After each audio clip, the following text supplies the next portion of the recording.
After surviving the maze, Thomas and the remaining Gladers believe their nightmare is finally over.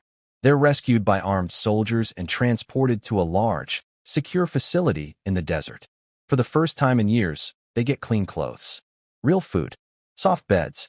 A man named Jansen welcomes them and explains that this place is a safe haven. According to him, the world outside has collapsed due to a deadly virus called the flare. The infected are known as cranks, violent, unstable, and beyond saving. He claims WCKD is gone, that they're finally safe. But Thomas doesn't believe it. Over the next few days, kids from the facility begin disappearing. They're told those kids are being transferred to a better place. But no one ever sees them again. Thomas meets Eris, a survivor from another maze. That's when he realizes something terrifying. Their maze wasn't the only one. There were multiple experiments. Thomas sneaks into restricted areas and discovers the truth. Ava Page, the head of WCKD, is alive. Jansen is working for her. The facility isn't a sanctuary. It's a collection center for immunes. WCKD is extracting enzymes from immune teenagers in an attempt to slow the flare virus. The maze was only phase 1. This is phase 2, and the testing isn't over. Thomas gathers Newt, Miho, Frypan, Teresa, and Eris. They break into the lower levels of the facility. They see other immunes strapped into medical chairs, unconscious, being drained. Alarms go off. Guards flood the hallways. The group fights their way out and escape into the outside world. They step into the Scorch and immediately realize something. The maze was controlled. Out here, there are no walls. The Scorch is a wasteland. Abandoned cities buried in sand. Collapsed highways. Skyscrapers leaning like broken bones. The sun burns everything. There's no water, no civilization, and no safety.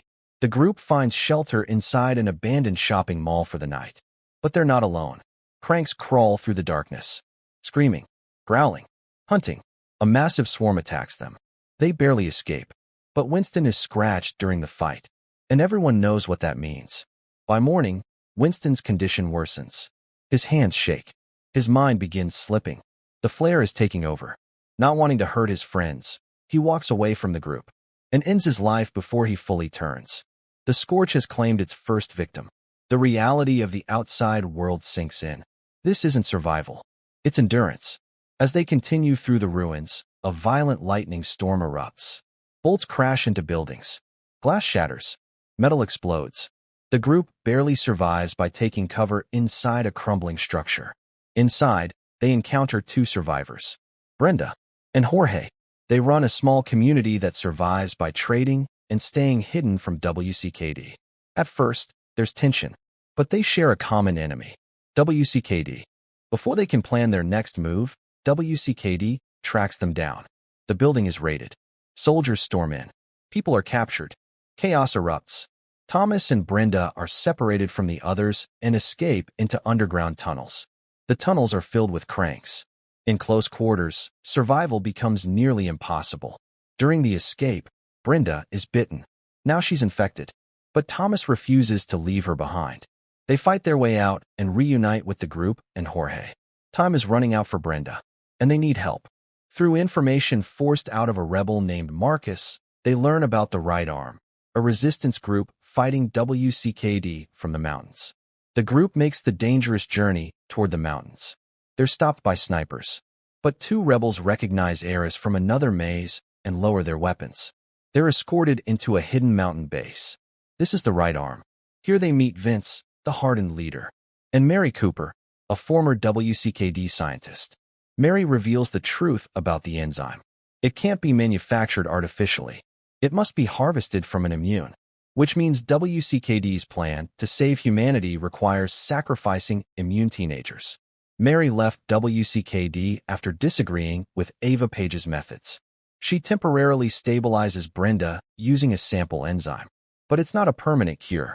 Thomas also learns something about himself. Before losing his memory, he worked with WCKD, but he turned against them. He secretly fed information to the Right Arm. He helped sabotage WCKD's operations. He chose to fight back. Teresa sees things differently. She believes WCKD is humanity's last hope. She believes sacrifice is necessary to save the world. Without telling anyone, She transmits the right arm's location to WCKD. Soon after, helicopters fill the sky. WCKD attacks the mountain base. Explosions rock the facility. Soldiers overpower the resistance. Mary is shot and killed by Jansen. Several immunes are captured. Miho, Eris, Sonia, and others. Teresa stands with WCKD. Thomas realizes she made her choice. Jorge creates a diversion. Thomas detonates explosives across the mountain. The blast forces WCKD to retreat, but they escape with their prisoners. The right arm base is destroyed. Many are dead. Only a handful remain. Thomas looks at the destruction and makes a decision. He's done running. He's done surviving. He's going to take the fight directly to WCKD. He's going to find Ava Page, and he's going to bring Miho back, no matter what it costs. That's the story of Maze Runner, the Scorch Trials. The Maze tested their intelligence. The Scorch tested their survival. But the next battle will test their loyalty, because sometimes the real enemy isn't the virus. It's the people trying to cure it. If you enjoyed this recap, like the video, subscribe for more movie breakdowns, and let me know which scene was the most intense for you. See you in the next recap.